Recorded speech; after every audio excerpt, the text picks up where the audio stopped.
Hello, I'm Rob Walters, and welcome to another edition of Word on the Street. Today, my guest is Jorgelina Manna-Rea, who is our new environmental reporter for Six Rivers Media. And it's really quite an honor to have Jorgelina on board with us. So can you tell us a little bit about your professional background?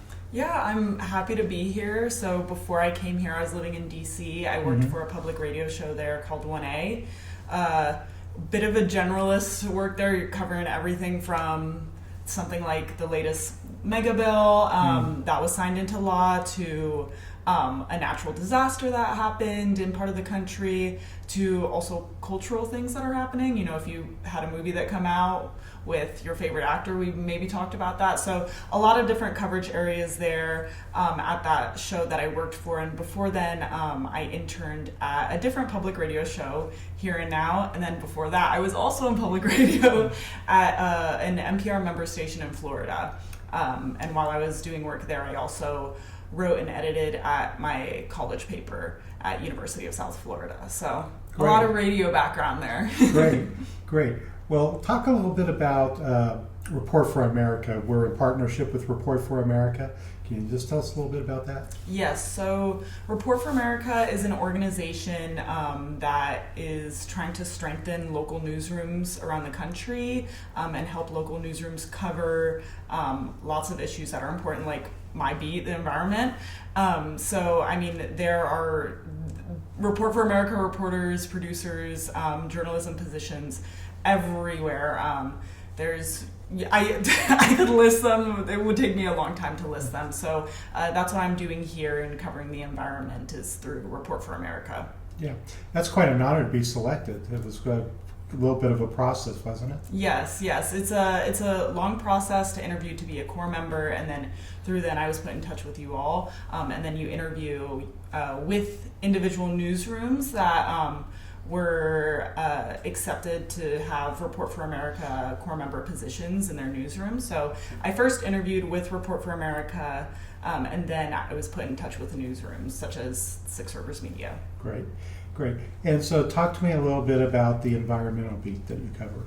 Yes, so my environmental beat here is pretty hefty. There's a lot going on here that has to do with the environment. Tennessee, I have learned Eastern Tennessee is very beautiful. Lots of riverways, lots of waterways, the mountains, but there's a lot of industries here too that are located along the rivers. And so a large part of what I'll be covering are those industries, how it's affecting the residents and how the residents feel about that, and also how it's affecting the tourism industry, and as well as how people are recovering from the storm last year, Hurricane Helene. Being from Florida, I know a thing or two about hurricanes. So, and my time at 1A, at my last position, I worked a lot on producing conversations about climate disasters and storms and how that affects people. So that's really important to me to get to talk to people about how they're recovering from something like that and how a community comes together and recovers from it too. Great. You've already written this story for Six Rivers Media. Can you talk about your first story? Yes, so the first story that I wrote was about the Holston Army ammunition plant.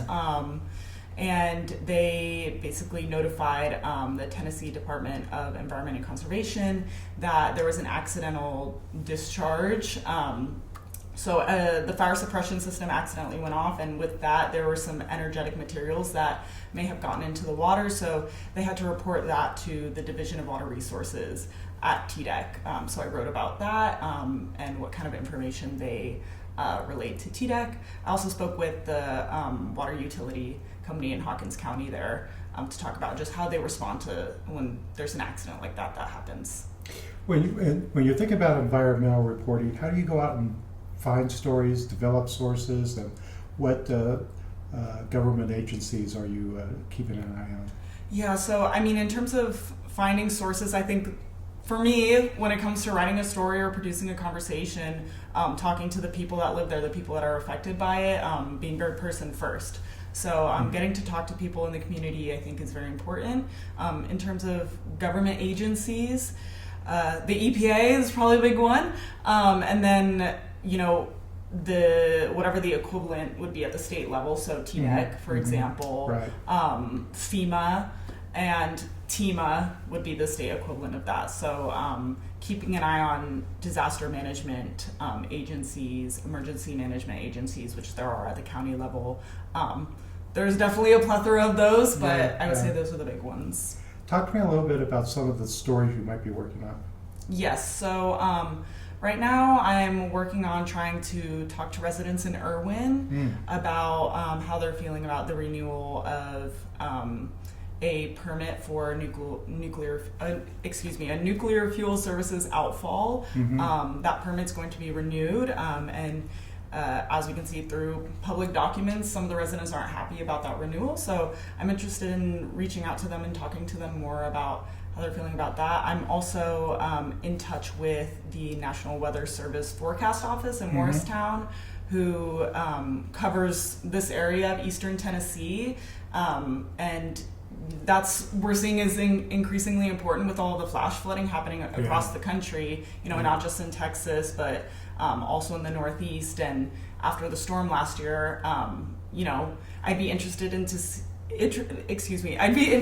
seeing what kind of flash flood procedures are in place, and how the forecast office in Morristown, what kind of work goes into knowing what areas are vulnerable or being able to send out those messages. So that's what I'm working on right now.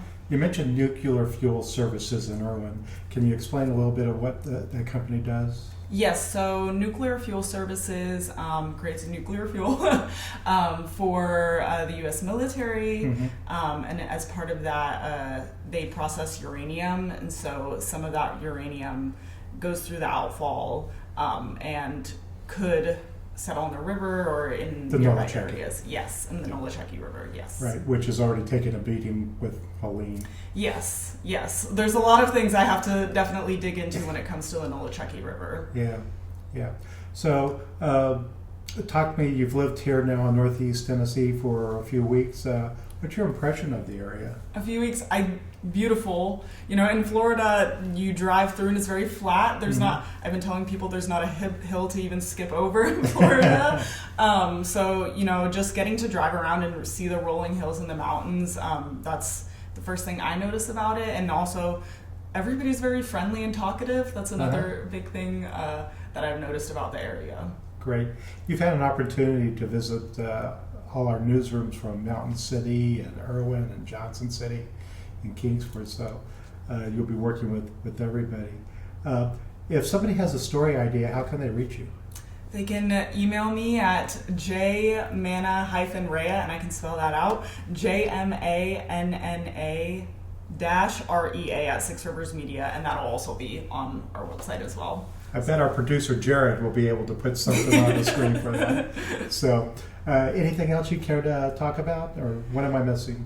No, I'm just looking forward to getting to know everybody in the community. I know I said that a few times, but in all of our offices, no matter what the community is, I'm looking forward to getting to know people and hearing more about, their concerns and what they want to know more about. I think what I can do as a journalist and a reporter here at Six Rivers Media is be able to inform people and be kind of that conduit for their questions. So I'm looking forward to doing that. Great. Well, again, Jorgelina, it's an honor to have you aboard. And we'll see you next time on Word on the Street. Thank you.